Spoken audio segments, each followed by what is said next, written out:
Hello everyone, welcome to Eklavya Snatak. And आज की इस वीडियो में हम सभी हिस्ट्री ऑफ इंडिया 1200 टू 1700 से जो आपका फर्स्ट टॉपिक है, foundation, expansion and consolidation of the sultanates of Delhi 13 to 15 century topic का पार्ट 3 देखने वाले हैं। अगर आपने पहले दो पार्ट्स को नहीं देखा है तो प्लीज़ आप उसको देख लें। इसी वीडियो के डिस्क्रिप्शन में आपको मैं लिंक दे दूंगा जहां से आप जाके पार्ट 1 और पार्ट 2 देख सकते हैं। तो आज के इस पार्ट में हम बेसिकली तुगलक्स के बारे में बात करेंगे। इससे पहले मैंने आपको स्लेव डायनेस्टी एंड खिलजीज के बारे में पढ़ा दिया था। आइए स्टार्ट करते हैं। उससे पहले आपको बताना चाहूंगा कि if you want to ask any question और if you have any query you can text me on Instagram. My user name is in front of your screens. और अगर आप हमारे टेलीग्राम चैनल को ज्वाइन करना चाहते हैं तो एकलव्य स्नातक 1 सर्च मारकर आप हमारे टेलीग्राम चैनल को भी ज्वाइन कर सकते हैं। सिलेबस की बात करें तो यूनिट 1 अभी हम कर रहे हैं और जल्दी ही इसको नेक्स्ट वीडियो में खत्म कर देंगे। Slave dynasty we have completed, Khilji dynasty we have completed. Now आज हम करेंगे तुगलक डायनेस्टी। समझते हैं क्या था। The Tughlaq dynasty was of Turkish origin. ठीक है, तुर्किश ओरिजिन था इनका। And the family religion was Muslim, Muslim थे जो ये थे। Ghazi Tughlaq succeeded the throne in 1321, was given the title Ghiyasuddin Tughlaq. Ghazi Tughlaq को ही हम गयासुद्दीन तुगलक कहते हैं जिन्होंने इस्टेब्लिशमेंट की थी।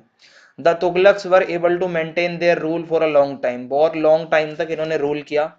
Because they had strong allies, उनके अलाइज काफी स्ट्रॉन्ग थे जैसे कि Turks, Afghan and South Asian Muslim warriors. Ghiyasuddin Tughlaq founded the Tughlaq dynasty in India. Okay, Ghiyasuddin Tughlaq established a new dynasty which ruled till 1412. The Tughlaqs provided three competent rulers, एक तो Ghiyasuddin and उसका बेटा Mohammad bin Tughlaq and उसके नेफ्यू फिरोज शाह तुगलक। ये तीन बहुत ही तगड़े रूलर थे।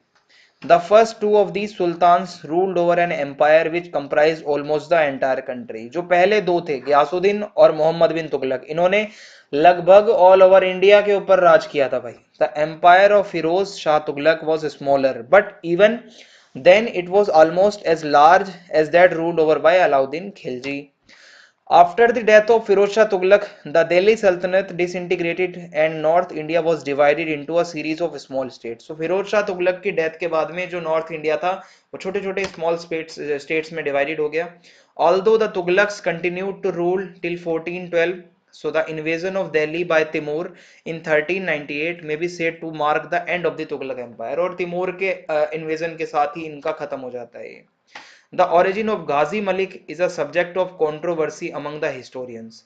अमीर खुसरो जो कि एक लिटरेरी जीनियस थे और एक हिस्टोरियन भी थे, कंटेम्प्रेरी भी थे मिडेवल पीरियड में, उन्होंने तुगलक नामा लिखा था जहां पे वो लिखते हैं Ghazi Malik joined the imperial guard in the reign of Jalaluddin Khilji, the next ruler of the Khilji dynasty. Alauddin Khilji recognized the merits of Ghazi Malik and he was elevated to the key post of Warden of Marches. ये इसको post दी गई थी।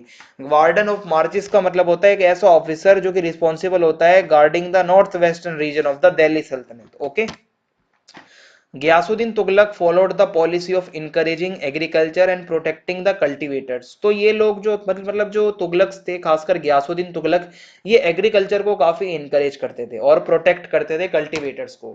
Ghiyasuddin abandoned the alai system of assessment by measurement and yield per biswa and resorted to the old method of batai. Okay, so Ghiyasuddin Tughlaq is said to have constructed canals, canals बनाए थे irrigation के लिए, बहुत सारे gardens बनाए to promote the country's economy. Ghiyasuddin Tughlaq improved old roads, पुराने road को बनवाया, नए रोड बनवाए, डाक सिस्टम को, पोस्टल सिस्टम को काफी एफिशिएंट किया। एंड डाक was carried either bye foot runners और ऑन हॉर्सेस। जो भाई ये डाक सिस्टम था जो पूरा कम्युनिकेशन के लिए यूज होता था, उसमें फूट रनर्स भी होते थे और हॉर्सेस पे भी लोग होते थे। The sultan also forbade the manufacture and sale of liquor, भाई दारू लिक्वर का बेचना बनाना बिल्कुल बंद करवा दिया।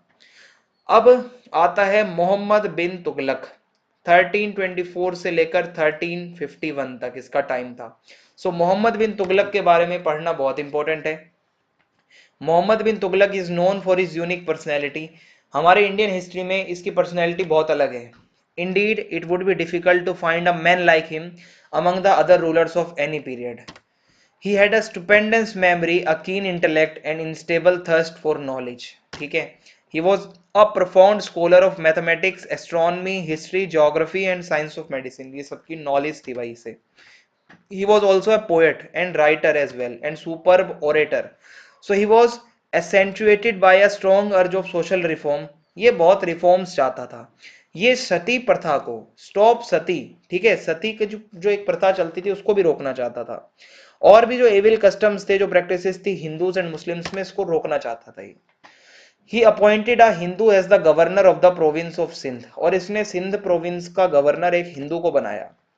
While making use of his powerful intellect and imagination, he devised certain new and original schemes to be enforced in the empire, but he failed to realize that the common people were not capable of properly appreciating the value of those schemes. ये जो भी scheme बनाता था उसको बहुत जल्दबाजी में ये मतलब वो इम्प्लीमेंट कर देता था. In spite of his efforts, he failed to collect around him a team of bureaucrats who could constantly stand by his sides. ये हमेशा से चाहता था कि कुछ ऐसे ब्यूरोक्रेट्स हों जो अच्छे से हमेशा इसके आसपास रहें. सो इसको इतना तो अच्छा नहीं मिल पाया कोई. हायर और lower ranks of bureaucracy failed him again and again. फिर उसके बाद क्या होता है? Lastly, he was so impatient with the tardiness of the officials who failed to comprehend his extraordinary measures and to cooperate with him in implementing them. भाई ये अपने official से बहुत गुस्सा हो गया, काफी इम्पेशेंट था. इसके जो एक्स्ट्रा ऑर्डिनरी मेजर्स होते थे वो बहुत मुश्किल होते थे इम्प्लीमेंट कर पाना. He would often run into rage and ruthlessly punish them, और बहुत बार ये उनको पनिश भी कर दिया करता था. The projects of Mohammad bin Tughlaq, Mohammad bin Tughlaq के कुछ प्रोजेक्ट्स थे, वो मैं आपको बताता हूँ क्या क्या थे. सबसे पहला है ट्रांसफर ऑफ द कैपिटल और इस्टेब्लिशमेंट ऑफ सेकंड कैपिटल. तो इसने अपनी कैपिटल को बदला.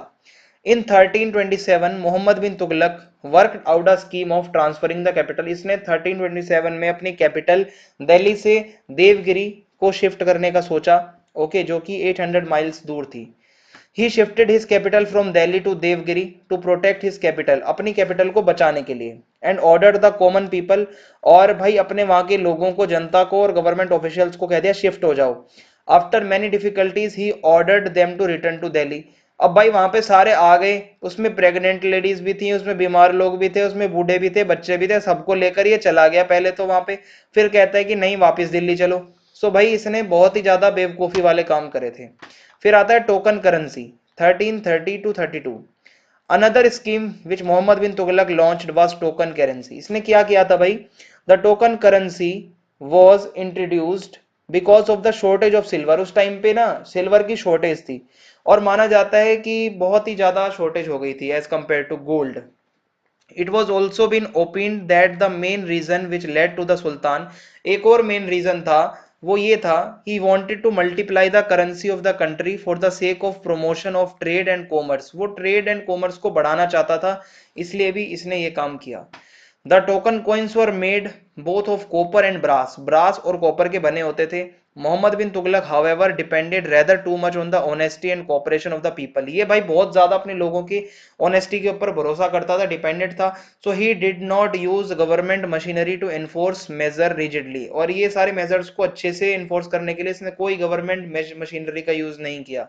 सो he failed to prevent the manufacture of counterfeit coins. भाई नकली सिक्के बनने लगे, प्राइवेट इंडिविजुअल्स बनाने लगे, और उनका सर्कुलेशन भी मार्केट में होने लगा, और ये स्कीम की हो गई ऐसी तैसी इसी के साथ. सो ये भी इसका एक बहुत ही बेवकूफी भरा स्टेप माना जाता है.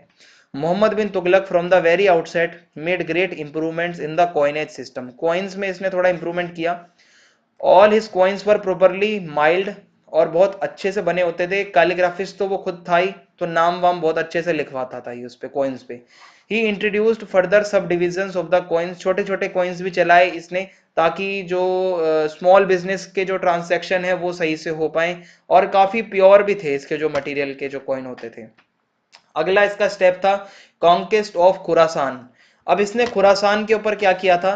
Mohammed bin Tughlaq had come to know that owing to certain personal differences there was an acute quarrel going on between the king of Khorasan and his वजीर. मोहम्मद बिन तुगलक को पता चला कि खुरासान के अंदर जो राजा है और जो उसका वजीर है उसके आपस में पंगा चल रहा. He had also been posted with the information about the critical conditions of Khorasan, और उसको पता था कि भाई वहां की जो conditions है काफी critical है. The Chagatai ruler Tarmashirin of Central Asia as well as the ruler of Egypt were making preparations to invade Khorasan. ये दो rulers बहुत ही मूड में थे कि ये invade करेंगे खुरासान को. Taking advantage of this situation, इस सिचुएशन का फायदा उठाते हुए Mohammed bin Tughlaq also thought of carrying an expedition into Khurasan. इसने भी सोचा अपनी सेना भेजता हूं. For this purpose he raised a special army. इसने एक स्पेशल आर्मी बनाई which according to Ziauddin Barani बताते हैं consisted of nearly 4 lakh soldiers. 4 lakh soldiers थे जो उसने स्पेशल आर्मी बनाई खुरासान के लिए. But as Mohammad bin Tughlaq was then much involve in the affairs of his country, अपने ही मैटर में ज्यादा उलझा हुआ था. he had to wait for a suitable opportunity before he could launch his attack on Khorasan. वो opportunity ढूंढ रहा था. The whole army was fed and maintained for a whole year without doing anything. Army ऐसे ही बैठी है, salary advance में दे दी है, खाना पीना फ्री का मिल रहा है, हो कुछ भी नहीं रहा. हुआ क्या आगे? But when he saw that the others were not coming, और लोग कोई आ नहीं रहे थे, he felt so disappointed that he broke the camp, और उसने आर्मी को वापस बुला लिया. मोहम्मद बिन तुगलक का ये वाला भी जो प्लान था फेल हो गया. ओके, और उसका पैसा भी खराब हुआ. अगला इसका जो था कैंपेन वो था कराचिल का कैंपेन. कराचिल में इसने क्या किया था? The second project of the same type in which he is accused by some modern historians of attempting to conquer China. भाई ये चाइना और तिब्बत को अपने कंट्रोल में लेना चाहता था और वहां का जो राजा था कराचिल का उसके खिलाफ जाना चाहता था ये. So because the latter had descended from the hilly kingdom into the plains and occupied some regions belonging to Delhi Sultanat. होता क्या है कि भाई ये जो कराची है थोड़ा हिली एरिया है और Mohammed bin Tughlaq therefore sent an expedition, अपनी सेना को अपने आर्मी को भेजता है ये राजा जो कराची का था उसके वहां पे. पर इसको भाई मिस कैलकुलेशन हो गई, इसको ये भी नहीं पता प्रिकॉशंस क्या लेने हैं, ऐसे ही हिली एरियाज में भेज दिया अपनी आर्मी को. और हुआ क्या, बहुत सारे सोल्जर्स तो खो गए, इसके लाखों के जो सोल्जर्स थे वो गायब हो गए भाई, मर गए. और जो निकले थे वो सिर्फ 10-20 निकले जिन्होंने बताया ऐसा ऐसा हुआ है. सो ये भी इसका फेल हो गया मामला. अब अगला रूलर है फिरोज शाह तुगलक. फिरोज शाह तुगलक के बारे में जो हमें पता चलता है वो कुछ ऐसा है. इन 1351 Firoz Shah Tughlaq was son of Ghiyasuddin Tughlaq's younger brother. He succeeded the throne and he withdrew all agricultural loans granted by Muhammad bin Tughlaq. He raised the salary of the revenue officers. ये बढ़ाया इसने. He brought to an end to all unlawful and unjust taxes. He collected 4 important taxes. ये 4 tax लेता था. एक तो खराज लेता था 1/10 of the produce of the land होता था ये. खाम्स लेता था 1/5 ऑफ द वॉर बूटी, जो भी इकट्ठा होता था वॉर से, लूटपाट से. जिजिया टैक्स लेता था, ठीक है, और जक़ात टैक्स लेता था on Muslims for specific religious purpose, ये लेता था. He constructed 150 wells, 100 bridges and 50 dams and also dug many irrigation canals. ये सब इसने करवाया है. He constructed towns like Firozabad, ठीक है, और हिसार, जौनपुर एंड फतेहाबाद. ये इसने काम किया था, बनवाए थे ये सारे शहर. He established hospitals और मैरिज ब्यूरो भी बनवाए इसने और एम्प्लॉयमेंट ब्यूरो बनवाए. He also established दीवाने इस्तिबकाक, यानी कि ये इसमें क्या होता था, एड दी जाती थी गरीब लोगों को.